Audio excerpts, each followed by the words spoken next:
Nouvelle édition du magazine Info 15. Madame, Messieurs, salut et bienvenue. On débute à la présidence de la République où le président Félix Tshisekedi a pris part à la cérémonie organisée le mardi 10 septembre 2024 dans le cadre de l'ouverture solennelle de travaux de la 8e édition du Salon de développement de villes, des corridors de développement et des zones économiques spéciales dénommées Expo Béton. Regardez.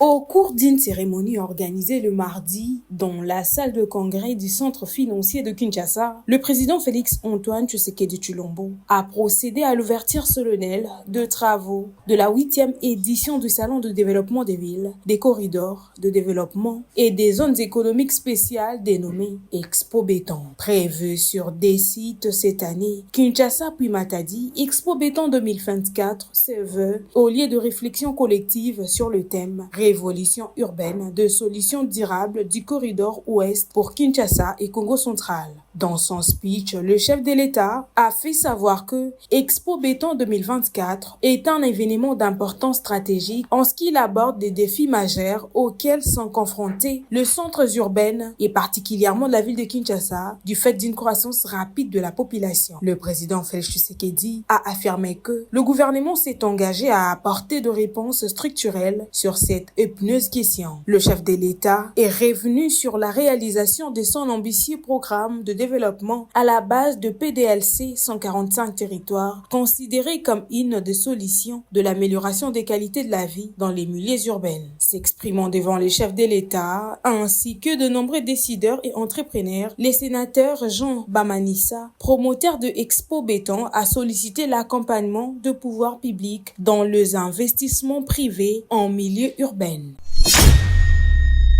Répondant à plusieurs questions lors de son passage à la chaîne de télévision France 24, le ministre congolais de la communication et porte-parole du gouvernement Patrick Muyaya est revenu notamment sur l'épidémie Mpox, évasion à la prison centrale de Makala ainsi que la situation sécuritaire à l'est du pays. Regardez. D'abord, il faut noter que hier, on a eu 100 000 doses et demain, il y aura 65 000 doses qui arriveront, je pense, du gouvernement américain. Mais ce qu'il faut dire d'abord en liminaire, c'est que nous contrôlons la situation. Parce que vous savez, la République démocratique du Congo, nous avons une certaine expérience dans la gestion de l'épidémie. Et aujourd'hui, lorsqu'on parle, par exemple, de statistiques de 20 000 cas suspects, c'est parce que nous faisons la recherche active pour arriver à les identifier. D'ailleurs, dans le 20 000 cas suspects, 10 000 cas sont établis parce que dans le 20 000, on a compté toutes les maladies qui ressemblent. Vous pouvez avoir la varicelle, la rougeole. On les a mis tous dans le cas de 20 000, mais lorsque les analyses des laboratoires sont terminées, il y avait à peu près 10 000 pour un taux de létalité de 3%. Et aujourd'hui, il faut considérer que nous n'avons pas seulement des stocks de vaccins, mais nous avons aussi des stocks de médicaments qui nous permettent, en tout cas, de prendre en charge gratuitement tous ceux qui sont touchés par cette épidémie. Pour ce qui concerne la distribution de vaccins, mais il faut savoir que ça ne peut se faire sans une planification. Et tout à l'heure, donc j'ai discuté avec mon collègue de la santé, la planification est en cours. On va évidemment commencer par des zones à forte prévalence. Ici, il faut parler du Sud Kivu, de la province du Sankuru ou de l'Équateur. D'ici la fin septembre au plus tard début octobre, ces vaccins pourront être distribués en attendant d'avoir un stock plus important de 3 millions de vaccins annoncés par le gouvernement. Permettre rapidement la résolution de la crise parce que c'est une maladie qui se transmet par deux voies, donc par des contacts avec le singe et d'autres par des voies sexuelles. Et quand vous regardez la promiscuité, il y a évidemment beaucoup de risques de propagation. C'est pour ça que dans la stratégie qui est mise en place, il y a une grosse vigilance qui est faite de ce côté-là. C'est pour ça que nous faisons la recherche active, pour être sûr que très tôt, on peut diagnostiquer les cas et de pouvoir les traiter, apporter les remèdes qu'il faut. Mais parallèlement à cela, il est urgent justement que la paix puisse revenir pour que nous puissions être sûrs que Justement. Parlons justice à présent. Une déclaration de soutien a été faite au ministre de la Justice, Constant Mutamba, des suites à un empoisonnement mortel le lundi 9 septembre 2024 par les acteurs politiques confondus, société civile, des hommes des médias ainsi que l'ensemble du peuple congolais. Déclaration de soutien au ministre de la Justice. À la suite du communiqué du cabinet du ministre d'État à la Justice et Garde de Sceaux, numéro 033 du 7 septembre 2024, il a été porté à la connaissance du public que le ministre d'État, son Excellence, Constant Mutamba, a été testé positif au poison.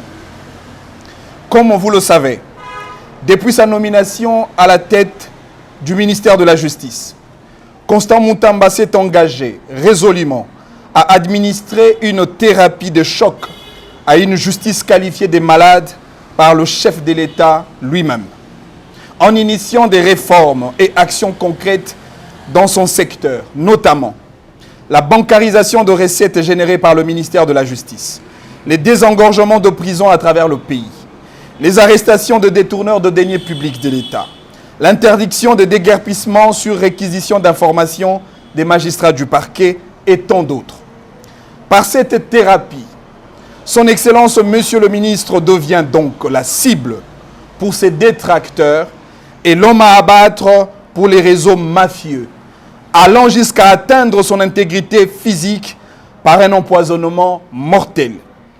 Ce qui justifie d'ailleurs son absence remarquable lors du Conseil des ministres extraordinaire tenu ce lundi 9 septembre 2024 sous la conduite du Monsieur le Président de la République. C'est pourquoi nous, acteurs politiques de toutes tendances confondues, société civile, les hommes et femmes de médias, les hommes des dieux, la jeunesse et l'ensemble du peuple congolais, apportons notre soutien indéfectible et exprimons notre solidarité à ces jeunes ministres qui s'est distingué qualitativement dans le 100 premiers jours du gouvernement souminois. Ainsi donc, nous mettons en garde toute personne, réseau mafieux, qui travaille contre les intérêts de la République, en sabotant l'œuvre salvatrice du ministre Mutamba menée au profit du peuple. Nous demandons instamment aux hommes de Dieu de faire monter des prières de supplication en faveur de son serviteur, le ministre Constant Mutamba, car il est écrit: la justice élève une nation, et toute arme forgée contre toi sera nulle et sans effet. À la jeunesse congolaise de demeurer vigilante et de se mobiliser tous azimuts pour accompagner les ministres qui représentent le jeune Congolais au sein du gouvernement. Ainsi, nous avons déclaré. Fait à Kinshasa, le 10 septembre 2024, les signataires: Mukendi Kabemba Chris, président Écolo; Ngoma Baka Claude, secrétaire général Congo Mon Héritage; Manix Ienda, personnalité politique; Pistis Moutemba, personnalité politique; Mabia Lagérie, personnalité politique; et enfin Armand Moukoulou, cadre de l'Union sacrée de la nation. Et puis en société, le travaux de réhabilitation de la route Monterne allant vers Lemba et Dipango Mamba, offert par le président à la population de Tchela dans les Mayombe, avance au grand pas. Le directeur provincial de l'Office des routes, l'ingénieur Kwebi Boniek, est allé pour une visite d'inspection. Retour en image plus commentaire. C'est parmi les réalisations de promesses du chef de l'État à la population de Tchela, dans la province du Congo central. Cette population a plaidé au président Félix-Antoine Tshisekedi Tshilombo lors de sa descente dans cette partie du pays pour sa campagne électorale, la réhabilitation du Pango Mamba ainsi que les infrastructures qui étaient devenues dans un état de délabrement très avancé. Chose promise par le président Félix Tshisekedi a été réalisée quelques temps après, dans le 25 juillet 2024, que ces travaux ont été débutés. En ces jours, ces travaux sont à sa phase finale. Les directeurs provinciaux de l'Office des routes Congo central, Boniek Kwebi, accompagné de son directeur technique, Zwachemba Doumasiala, se sont rendus pour s'enquérir de la situation ainsi que de l'avancement de travaux. La route nationale numéro 12, allant de Monterne-Lemba, avec 110 km d'exécution, a déjà été exécuté avec succès, comme l'a dit ici le chef de mission adjoint de l'office de route, M. Nikonde Kabakila, à côté du contrôleur Denis Kyokobucha de l'agence congolaise de grands travaux, les deux grands organes confondus basés sur la surveillance, les contrôles et suivi de routes ainsi que de grands travaux en République démocratique du Congo. Oui, nous sommes dans une ou sur une route nationale. Et la route nationale est sous gestion de l'Office des routes. Voilà pourquoi l'Office des routes fait partie de cette mission mixte. On est là, on forme un corps avec l'Agence congolaise des grands travaux pour l'exécution et les suivis qualité des travaux qui sont exécutés naturellement par des Chinois sur cette route. Satisfait d'exécuter le travaux selon les orientations de son maître, le président Félix Tshisekedi, que l'ingénieur Boniak Kwebi continue de jeter de fleurs à ces derniers et exprime sa satisfaction. Auti ko confirmer awa que ezali maternité la Singini ezali une longueur d'intervention il y a 118 km. Première phase na bango nanu basuki tina lemba ezali 10 km. Ils ont continué ti na souka ils ont continué. En plus de cela, voire même travaux il y a ouvrage d'assainissement et continuer pe ko sala mati na Singini 118 km. Toujours dans le Congo central, une bonne nouvelle pour les habitants de cette province, cette fois à Mwanda et Kinshasa, où le député national élu de Mwanda, Robert Nyondo, en partenariat avec la compagnie d'aviation Dakota, va inaugurer le vendredi 13 septembre prochain le vol pour l'exploitation de la ligne aérienne Kinshasa-Mwanda. Suivez. L'honorable Robert Nyondo, député national élu de la ville côtière de Mwanda au Congo central, annonce au grand public l'inauguration du vol pour l'exploitation de la ligne aérienne Kinshasa-Mwanda pour les vendredis 13 septembre 2024. Cette annonce intervient après la signature du contrat avec la compagnie d'aviation Dakota dans les soucis de désenclaver son territoire d'origine, Mwanda. Pour la journée inaugurale, l'avion va décoller à partir de Kinshasa à 10h pour atterrir dans la ville côtière à 10h45, soit seulement 45 minutes de vol. Cette belle initiative de l'honorable Robert Nyondo va permettre à tous les pratiquants du tronçon Kinshasa-Mwanda de gagner du temps, de ne plus parcourir de longues distances en bus et d'éviter les embouteillages de la route nationale numéro 1. En outre, le député national le mieux élu du Congo central, Robert Nyondo, sera face à ses électeurs ce dimanche 15 septembre 2024 de 12h à 17h dans la salle polyvalente de l'hôtel La Biévour au bord de l'océan Atlantique pour la restitution. Question pour lui de clôturer en toute beauté ses vacances parlementaires. Et enfin, elle s'appelle Grace, cette jeune fille vendeuse ambulante de café dans un chariot ici à Kinshasa. Grace est un modèle de créativité et d'entrepreneuriat et un exemple à suivre pour toutes les jeunes filles congolaises. Regardez.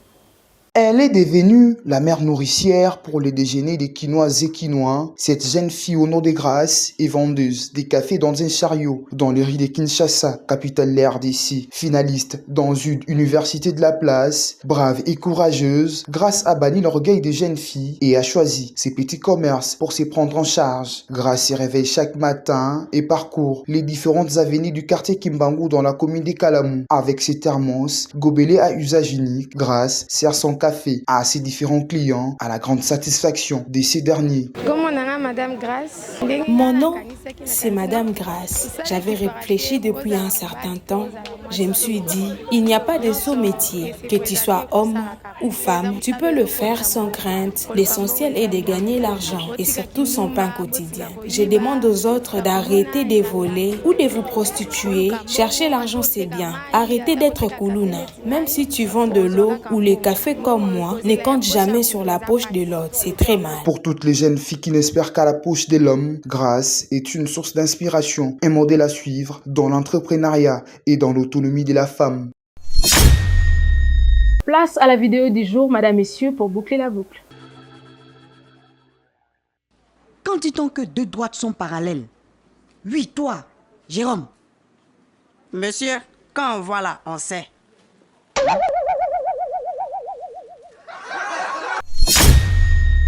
C'est ainsi que s'achève ces magazines d'aujourd'hui. Madame, messieurs, merci de nous avoir suivis. Prenez rendez-vous très prochainement.